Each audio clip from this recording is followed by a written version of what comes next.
Сәлеметсіңдер ме балалар? Бүгін сендерге құмырсқа және бидай дәні атты әңгімені оқып беремін. Ал асықпай тыңдайық. Құмырсқа және бидай дәні. Егінді түгел жинап алғаннан кейін бидайдың жалғыз дәні жерде қалып қойған еді. Қыс түспей тұрып, өзіне топырақ астынан пана іздеуге ойлайды.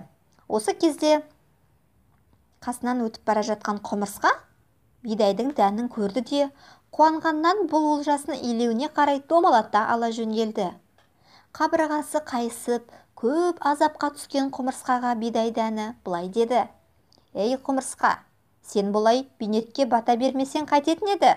Мені тастада кете бер» дейді. «Мен сені тастап кетсем, қыста азықсыз қаламын ғой жаным. Біз көппіз, осылай әрқайсымыз бір-бірден дән апарсақ, қысқа көп азық жинап аламыз. Сөйтіп құмырсқа илеуі қазынаға толады. Яғни біз қыста аш қалмаймыз».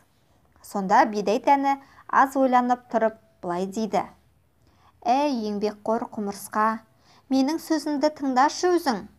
Құмырсқа арқасындағы ауыр дәнді жерге түсіріп, дәннің сөзін тыңдап демалып отырды. Сонда дән былай деп үн қатты: «Кел құмырсқа, екеуміз шарт жасасайық. Менің бойымда ғажайып жасампаз ұлы күш бар.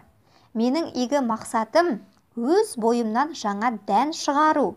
Онда да көп дән. Кел, сол үшін шарт жасасайық» дейді. «Ол қандай шарт?» депті құмырсқа таңданып. «Олай болса тыңда құмырсқа. Егер мені илеуіңе апармай, далада қалдырып кетсең, келесі жылы менен бір дәннің орнына 100 дән аласың». Бұл сөзге таңданған құмырсқа басын шайқайды. «Еңбекқор құмырсқа, менің адал да ақ сөзіме сен. Егер мені тастап кетсең, келесі жылы 100 дән болып тұрамын». Құмырсқа илеуі дәнге толады сол кезде. Құмырсқа болса желкесін қасып, көп ойланып тұрады. Бір дәннің орнына 100 дән ба? Осындай ғажап болады екен-ау. «Қалай, сен 100 дән бола аласың?» деп құмырсқа әлі сеніңкіремей тік қарайды. «Құмырсқа, бұл өмірдің құпиясы.